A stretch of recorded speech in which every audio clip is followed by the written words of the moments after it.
Les bureaux de vote étaient ouverts ce lundi en Égypte, au troisième et dernier jour d'un référendum sur une révision constitutionnelle controversée. Le test vise à prolonger jusqu'en 2030 la présidence d'Abdel Fattah al-Sisi. En Ouganda, le chanteur et député d'opposition Bobi Wine a été interpellé ce lundi par la police. Du gaz lacrymogène a été utilisé contre ses partisans et le convoi qui l'emmenait vers le lieu d'un concert interdit. Les tensions montent au Soudan après la suspension des discussions entre le mouvement de protestation et l'armée au pouvoir. L'armée a d'ailleurs exigé la levée des barrages bloquant l'accès à son QG.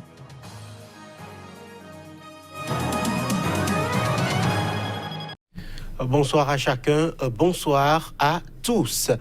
Au Mali, le ministre sortant de l'économie et des finances, Boubou Cissé, a été nommé ce lundi Premier ministre en charge de former un nouveau gouvernement de large ouverture, selon un communiqué officiel de la présidence. L'ex-premier ministre Soumelou Boubé Maïga avait présenté le 18 avril sa démission et celle de son gouvernement moins de mois après la tuerie de quelques 160 civils peuls dans le centre du pays et une série de manifestations contre la gestion de l'État. À la suite de cette démission, le chef de l'État, Ibrahim Boubacar Keïta, a engagé des rencontres avec les forces politiques de la majorité de l'opposition pour discuter d'une part de la situation sociopolitique du pays et d'autre part de la constitution d'un gouvernement de large ouverture, selon le communiqué. Les bureaux de vote ont ouvert ce lundi en Égypte au troisième et dernier jour d'un référendum sur une révision constitutionnelle controversée. Le texte vise à prolonger jusqu'en 2030 la présidence d'Abdel Fattah al-Sisi, accusé de violation des droits humains. Les résultats du scrutin qui a débuté samedi devraient être connus au plus tard le 27 avril et devraient sans surprise être favorables au chef de l'État. Les opérations de vote se déroulaient depuis samedi dans une atmosphère festive avec des bureaux de vote décorés de drapeaux égyptiens et de la musique, le tout placé sous haute surveillance de l'armée et de la police. Toutefois, aucune place n'est accordée dans les médias de masse égyptiens à l'opposition ni aux ONG de défense des droits humains qui dénoncent ces changements constitutionnels qui renforcent le pouvoir d'Abdel Fattah al-Sisi. Depuis l'élection du président Sisi en 2014, les ONG dénoncent régulièrement les arrestations et procès de masse, ainsi que le musellement de la presse et de l'opposition. Comme lors du précédent scrutin, des électeurs ont fait l'objet d'incitations à voter. Certains employés ont été invités par leur hiérarchie à se rendre aux urnes. D'autres ont reçu des coupons alimentaires à la sortie des bureaux de vote. Dans un communiqué dimanche soir, l'organisme général de l'information en charge du suivi des médias étrangers en Égypte a indiqué que plusieurs médias étrangers avaient dit à tort avoir remarqué la distribution de denrées alimentaires à certains électeurs. Au-delà de la prolongation de sa présidence, la révision constitutionnelle permet d'accroître son contrôle sur le système judiciaire et octroie également un pouvoir politique à l'armée, pilier du régime du président Abdel Fattah al-Sisi. En Afrique du Sud, et plus précisément à Coligny, les populations sont sur le long chemin de la réconciliation entre les races. Cette situation fait suite à la mort d'un adolescent noir tué par des fermiers blancs après avoir volé une poignée de graines de tournesol dans leur champ. Reportage. C'était en 2017. La petite ville de Coligny s'embrasait après la mort d'un adolescent noir.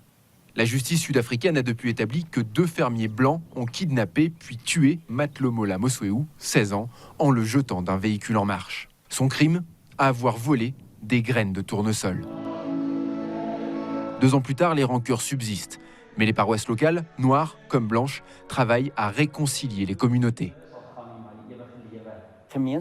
Les gens d'ici vont devoir se décider à faire de ce monde un endroit pour tout le monde. Car s'ils ne le font pas, personne ne le fera à leur place. Bella Lemotlo est pasteur, elle aussi. Elle prêche également la réconciliation et se rappelle de la vie à Coligny avant le drame.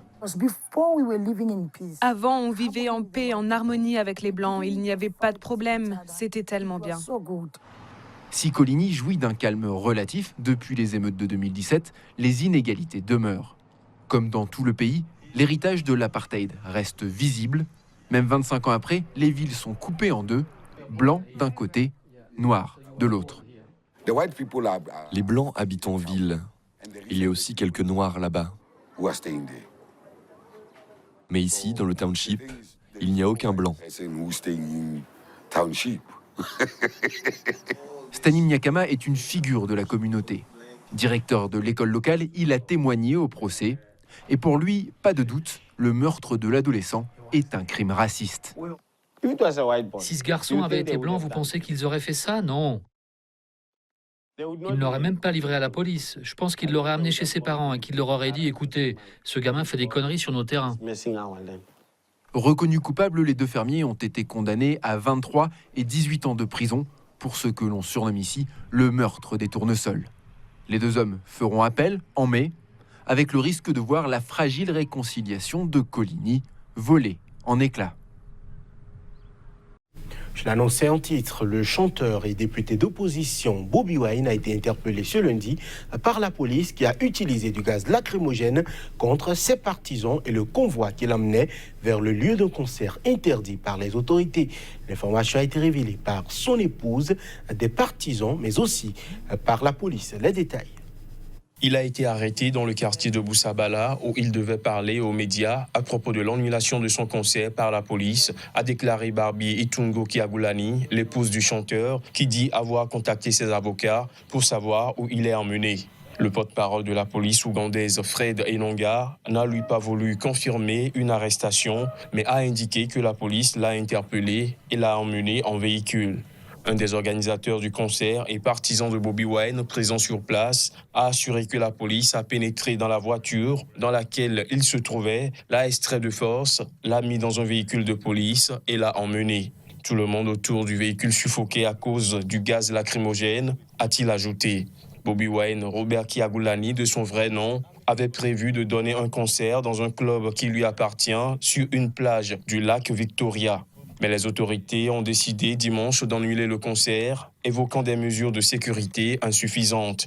Ce lundi, il a tenté de se rendre sur le lieu du concert, qui avait été bouclé par la police. Avant son arrestation, Bobi Wine avait indiqué sur son compte Twitter que la police tentait de pénétrer dans sa voiture. Du gaz lacrymogène tiré, des gens battus, beaucoup arrêtés, avait-il affirmé.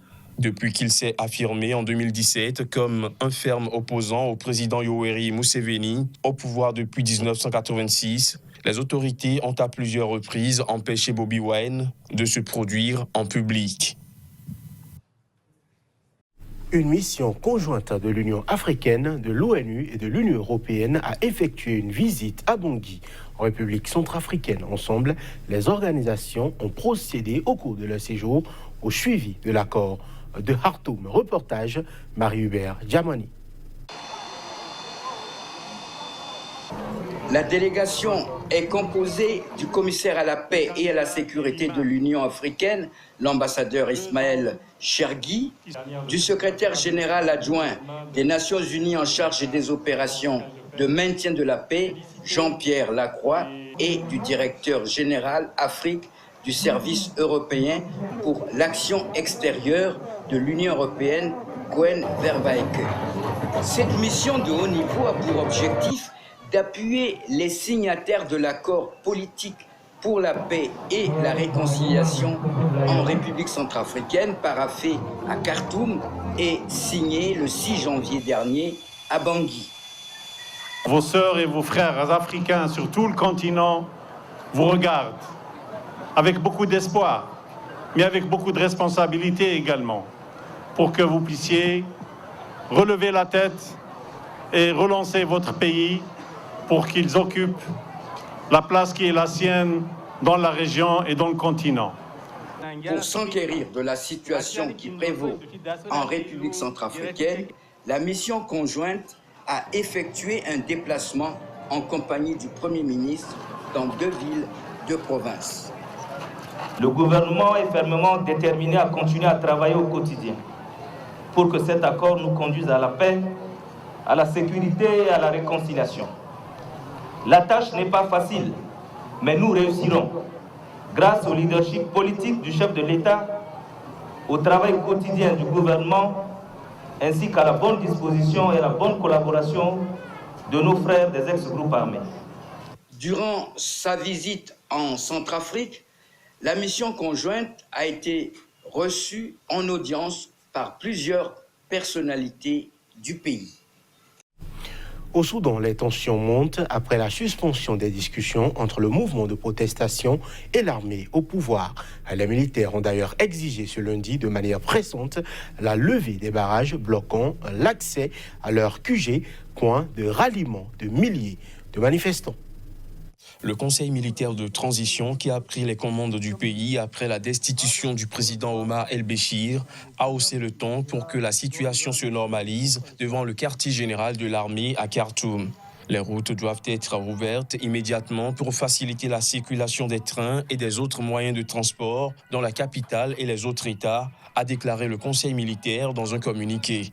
Le chef du Conseil, le général Abdel Fattah al-Burhan, avait déjà fait monter la pression dimanche soir sur les manifestants en condamnant le blocage de routes et la fouille de personnes sans en avoir l'autorité. Mais sur place, les manifestants demeuraient insensibles à ces injonctions. Rassemblés jour et nuit à cet endroit depuis plus de 2 semaines, ils ont de leur côté promis d'intensifier le mouvement pour obtenir le transfert du pouvoir à des civils. Sur le plan politique, l'amorce de dialogue ces derniers jours entre militaires et dirigeants de la contestation a tourné court dimanche soir, ces derniers annonçant la suspension des discussions, faute de garanties suffisantes sur un transfert rapide du pouvoir aux civils. Le parti Al-Oumma, première formation de l'opposition, a accusé lundi certains membres du Conseil militaire de vouloir recycler le régime renversé. Dans un communiqué, il réclame que le pouvoir soit confié à l'Alliance pour la liberté et le changement, qui regroupe les principales formations contestataires. Le gouvernement du Sri Lanka a décrété un nouveau couvre-feu pour la nuit de lundi à mardi, et ce, au lendemain d'une vague d'attentats suicides ayant fait au moins 290 morts dans l'île d'Asie du Sud. Les précisions. Le Sri Lanka pensait ce lundi ses plaies au lendemain d'un sanglant dimanche de Pâques, au cours duquel des kamikazes ont tué plusieurs personnes et blessé 500 autres, suscitant une émotion mondiale. En quelques heures, des bombes ont semé mort et désolation dans des hôtels de luxe et églises, célébrant la messe de Pâques en plusieurs endroits de l'île d'Asie du Sud, qui n'avait pas connu un tel déchaînement de violence depuis la fin de la guerre civile il y a 10 ans. Suite à ces attentats, le Premier ministre a appelé les Sri Lankais à s'unir. Pendant ce temps, nous devons également examiner pourquoi des précautions adéquates n'ont pas été prises à cet égard. Mais nous devons d'abord et avant tout veiller à ce que le terrorisme ne vive pas au Sri Lanka. Nous ne pouvons le permettre et nous sommes prêts à prendre toutes les mesures nécessaires pour faire en sorte que le terrorisme soit endigué et éradiqué dans ce pays. Par conséquent, la police et les forces armées prennent les mesures nécessaires et je le dois en cette occasion, en plus d'offrir ma douleur pour les personnes qui sont mortes.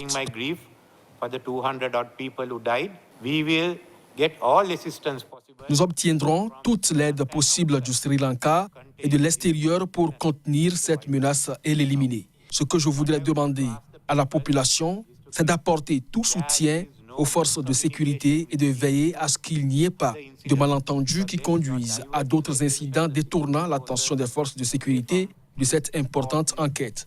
Ce que nous devrions faire, c'est maintenir notre unité en tant que Sri Lankais et nous assurer d'éliminer cette menace une fois pour toutes. Ce lundi, le porte-parole du gouvernement a annoncé qu'un mouvement islamiste local, le NTJ, est à l'origine de ces attaques suicides. Les autorités sri-lankaises enquêtent sur d'éventuels liens de l'organisation avec des groupes étrangers. Par ailleurs, le gouvernement du Sri Lanka a décrété un nouveau couvre-feu dans la nuit de lundi à mardi. Et pour limiter la fréquentation de la voie publique, le pays de 21 millions d'habitants a déclaré 2 jours fériés.